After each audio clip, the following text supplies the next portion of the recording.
En el primer bloque hemos hablado de Anne Germain, de la estafa de la falsa medium Anne Germain, famosamente aquí en España por aquel programa Más allá de la vida en Telecinco, y que pues los investigadores del mundo destaparon su engaño, y por filtración, las filtraciones de un miembro de su equipo, del equipo de investigadores, que es quien preparaba los dossiers de esta señora para que después mágicamente adivinase lo que le decían los espíritus. Mm. Va por aquí, un poco por aquí el tema más o menos de lo que vamos a hablar hoy, porque ¿de qué película vamos a hablar? Sí, bueno, esta es una película de la que yo he hablado alguna vez, incluso el que haya escuchado El extinto y desaparecido y siempre recordado, Más vale cine que nunca, también la comentamos en su momento. Y lo estuve comentando contigo y efectivamente, como ibas tú a tratar el tema, pues yo creía que hacía un díptico muy oportuno y necesario con una peliculita de Rodrigo Cortés, española, con un repartazo de lujo, que es Luces Rojas.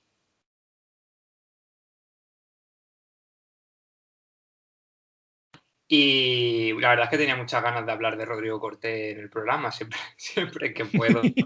Siempre que puedo intento colártela. Cuando hiciste el terrorífico Plan B, yo ya estaba hablando de Sí, Enterrado. sí. No, es un grande. Y o sea, aparte, para ti Rodrigo Cortés es como para mí Michael Crichton con los libros. Igual, cada uno pues, Sí, tiene su director fetiche, su escritor fetiche, pero la verdad que Rodrigo Cortés es de lo mejorcito que hay. Por ejemplo, Enterrado es brutal. O sí, sea, vamos, como con un solo personaje y un teléfono móvil puedes hacer esa película.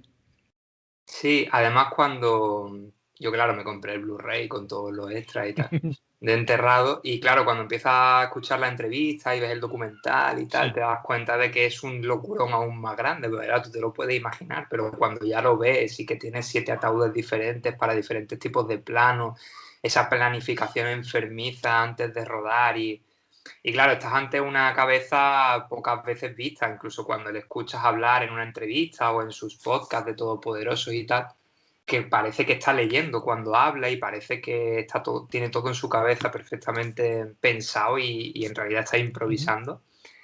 A mí es que me chocó mucho cuando lo conocí en el programa de la parroquia, no sé si te acuerdas o la escuchabas, la parroquia del Monaguillo con Arturo González Campo en Onda Cero de medianoche, que era un Sí. programa de humor muy loco y de llamada de gente un poco regulera a esas horas.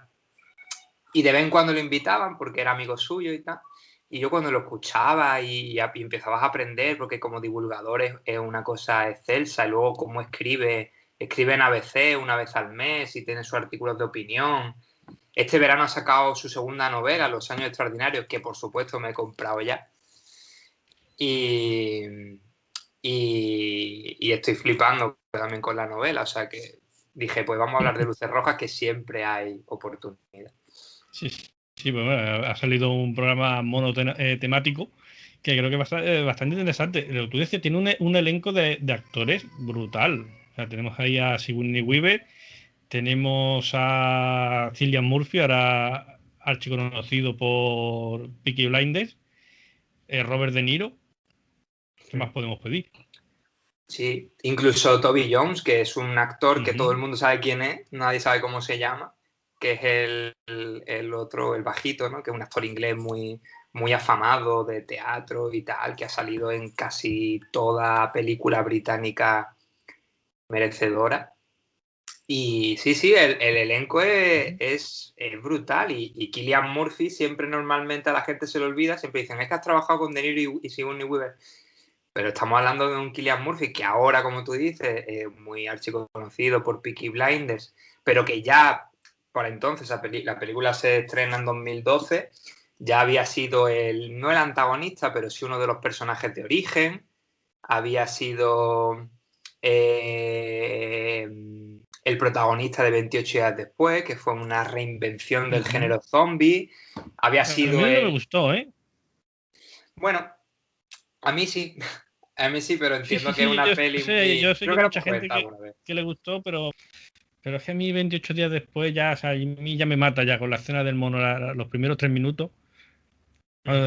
Oye, cuidado que está el mono infectado. ¿Pero de qué? De ira. Dices tú, me cago en la leche, ya vamos mal. no. Yo creo que es una Y mira, o sea, película que siendo el director tiene... que es, siendo de señor Boyle y demás, pero no termina a mí de la película de llenarme. Yo creo que tiene una retranca muy british que si no entras te saca sola, ¿no? Y, y bueno, y Puede ser. también fue el antagonista de Batman Begins, el espantapájaros, es decir, que él ya tenía un Un cierto, bagaje. claro, un bagaje incluso en el cine comercial. Sí, ya lo vimos también en Vuelo Nocturno, de Wes Craven. Mm. Ah, es También. verdad, a mí esa película me gusta mucho con Rachel McAdams. Ujú. Y por ahí. Sí, ya voy a decir más, en más sitios, pero ahora mismo no recuerdo, pero sí ha salido también muchos sitios de secundario y de más. Un tío que tiene a la espalda ya bastante metraje. Sí, y además, bueno, además es verdad que tiene una mirada muy característica, una manera de interpretar que siempre está como en esa línea entre el bien y el mal, no sé si es bueno, si es malo, ¿no? Ujú. Que mientras te sonríe te está mirando de una forma muy concreta. De hecho, ahora para Un lugar tranquilo 2 lo han fichado como coprotagonista, ¿no? Yo creo que muy acertadamente. Que tengo Vamos, muchas ganas de verla. mi hija fue a ver la noche. ¿Mm? Un lugar tranquilo 2 y resulta que cuando va a entrar a la película me dice, papá, me llama que me dice, papá, que voy a llegar más tarde. Digo, ¿pero por qué? Me dice, porque es que es una maratón. Han puesto la uno y la Ah, 2. es verdad, he leído por ahí que había maratón en algunos cines, sí. Pues ya donde fue había maratón y se chuparon las dos películas por el mismo precio. Joder, qué bien. Pues si hay alguno que no haya visto la uno está en Prime Video, así que yo lo recomiendo. Para mí fue una sorpresa enorme y tengo muchas ganas de esta segunda parte. Sí, sí. Bueno, y bueno, entrando en materia, que, que siempre nos pasa lo mismo, entrando en materia, ¿qué pasa con Luces Rojas? Bueno, Luces Rojas es una película muy singular, sobre todo porque mucha gente cuando, claro, el director de Enterrado va a hacer una película con Robert De Niro, las expectativas de repente se dispararon, ¿no? Ya la gente pensaba que iba a hacer otra película en una caja con Robert De Niro, cuando no, es complicado.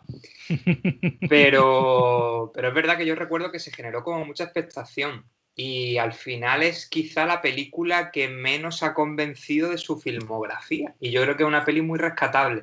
Yo creo que es una de esas películas en las que funcionan mejor en tu memoria que viéndola. No sé si a ti te pasa. A mí hay ciertas películas que cuando la estoy viendo sé que es buena y tal y me gusta, pero tampoco Ujú. me flipa, pero luego me tiro 2 o 3 días dándole vueltas en la cabeza y al final se queda mucho mejor instalada que mientras la estoy viendo.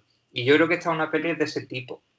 Sí, porque aparte, quiero recordar que tenía, hace ya tiempo que la vi, pero que tenía algunos pasajes un poquito más lentos, Sí, bueno, que se te pueden hacer incluso un poquito cuesta arriba. Sin embargo, es lo que tú dices, como cuando te pones a recordarla, esos pasajes, tu mente los discrimina y dice, esto no me interesaba y lo elimina y te quedas con el turrón, sí. pues puede ir por ahí un poco lo que me comenta. Sí, bueno, es que, bueno, aunque la gente ha escuchado ya el tráiler y tal, habría un poco que explicar que efectivamente es una película muy atractiva porque trata el fenómeno paranormal, que eso siempre es interesante en cine. Pero él quería, Rodrigo Cortés en la entrevista explica que él quería hacer un acercamiento como muy científico. Está muy inspirada, o al menos el principio de la peli está muy inspirada en la novela La maldición de Hell House de Richard Matheson, que ya ha salido varias veces Ujú. en este programa, pues con El diablo sobre ruedas o El increíble hombre menguante. Y de hecho él dice, de hecho la doctora se llama doctora Matheson, y él ha confesado que es un homenaje directo a Richard Matheson. Ujú. Y hay frases de la novela de Hell House de cuando el grupo este de investigadores, ¿no? El físico, el psicólogo, el no sé cuánto, se juntan, ¿no? Y hacen un grupo de investigación para desvelar fraudes paranormales, que hay frases concretas que él ha sacado directamente de la novela de Matheson. Entonces él quería Vale. unir toda la parte de cine fantástico con el thriller de investigación muchísimo más cercano a Todos los hombres del presidente de los años 70, a Zodiac del 2007 de David Fincher, que a su vez está inspirada también en Todos los hombres del presidente, el cine de Sidney Lumet, ¿no? Él quería hacer JFK, por ejemplo, de los 90, de Oliver Stone. Él quería hacer eso, una película, un thriller político de los 70, pero en un mundo, y además yo creo que en un mundo casi que alternativo, porque yo creo que a día de hoy no se montaría la que se monta en la película a nivel de expectación, a nivel de cómo cubren los medios de comunicación el regreso del personaje de Robert De Niro, ¿no? No te creas, ¿eh? No te creas porque aquí lo de Angermain fue muy sonado. Acuérdate, Angermain llenó teatros, gente que pagaba 75 euros por ponerse en segunda fila. Estamos hablando del 2012, cuando 75 euros eran 75 euros. Y, por ejemplo, aquí es que en España no lo tenemos tan arraigado, afortunadamente, pero en Estados Unidos y en Latinoamérica es una plaga los telepredicadores. Que de Sí, hecho ahí va. ya dediqué aquí un programa y es para echarte a llorar. Sí, sí, bueno, de hecho, Rodrigo Cortés explicó que este guión él lo tenía que hacer con actores ingleses, porque él sabía que aquí en España y en Europa en general no iba a funcionar porque no hay tanto seguimiento de este tipo de temas, pero especificaba que en Estados Unidos sí podría pasar lo que pasa en la peli, o sea que tiene mucho que ver con lo que tú comentas. Sí, lo te digo, o sea, exactamente. Si tú esa situación solo sitúas en España, evidentemente no va a trascender, un poco como hablamos antes, lo del el cine de justicieros, ¿no? Mm. Pero lo cambias de territorio, lo extrapolas a Latinoamérica, Norteamérica y sí, sí, sí, porque o sea, allí el tirón de esta gente es brutal. Mm.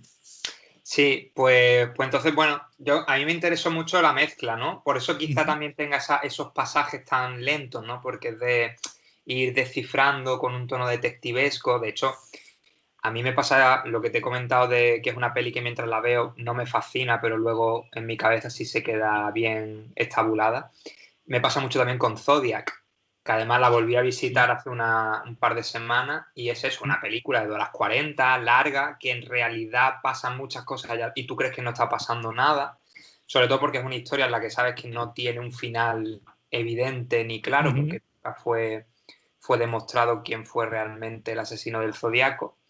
Pero es una peli que desde que la vi el otro día por segunda vez, recurro a ella más de lo esperado y de lo recetable. Debería verla Y entonces otra vez, porque a mí la primera vez se me hizo bastante cuesta arriba y bastante intransitable, ¿eh? sí, yo es que la primera vez que la vi además era más joven, tendría a lo mejor pues 2007, pues la vi casi en su estreno, pues tendría 13 años o así. Ujú. Y claro, la he vuelto a ver con otros ojos, también con otra intención, porque ya Claro. sé lo que voy a encontrarme, entonces bueno, disfruto de otros tics de la peli Ujú. sin ser para mi gusto. Entiendo que es su mejor película como director, porque es a la que más tiempo dedicó, la más obsesiva, donde se ven más sus obsesiones, pero no es la que más me gusta de su filmografía. Claro. No, yo te digo, a mí se me hizo muy cuesta arriba, pero bueno, no sé. Lo mismo algún día cuando despeje la lista de seguimiento de Netflix de Prime, por lo mismo aprovecho Estuvo en para Netflix hace echarle poco, otro. pero Sí, creo sí, que la sí, han sí, estuvo quitado. hace poco. Sí, a mí, hablando de plataformas, me jodió bastante Amazon, que de un Mm. día para otro, si yo tenía puesto en la lista de seguimiento, me apareció, digo, ostras, los cronocrímenes, la voy a ver. Me la pongo en la Es lista de verdad, ¿la han quitado seguimiento ya? y la han quitado. Y el sábado pasado voy a verla y digo, ¿dónde están los cronocrímenes? No lo veo, no lo veo, no lo veo. Me voy al sitio este de mi espacio y me parece los cronocrímenes. No está disponible en este momento. Digo, me cago en tu puta madre. Bueno, pues ha dado la casualidad de que yo me la he comprado. Yo me la Se he te repite comprado, que se ha cortado. que me la he comprado. Ha dado la casualidad de que me la he comprado Ah, sabiendo que estaba en Amazon. Digo, bueno, está en Amazon, ujú, pero salió porque no está editada en España, en Blu-ray. Entonces di con una edición alemana, como la película ostras. es española, me daba igual, que se llama Time Sí, Crimes, y por 5 euros en Blu-ray. ostras, La, qué la guay. compré y sin garantizarme que me la pudieran entregar siquiera, porque en ese momento no tenían stock, y Ujú. probablemente me llegara en agosto, y al final me llegó hace un par de semanas. Ostras, qué guay. Pues a mí me mató Amazon. O sea, me siento, me preparo ahí para los crímenes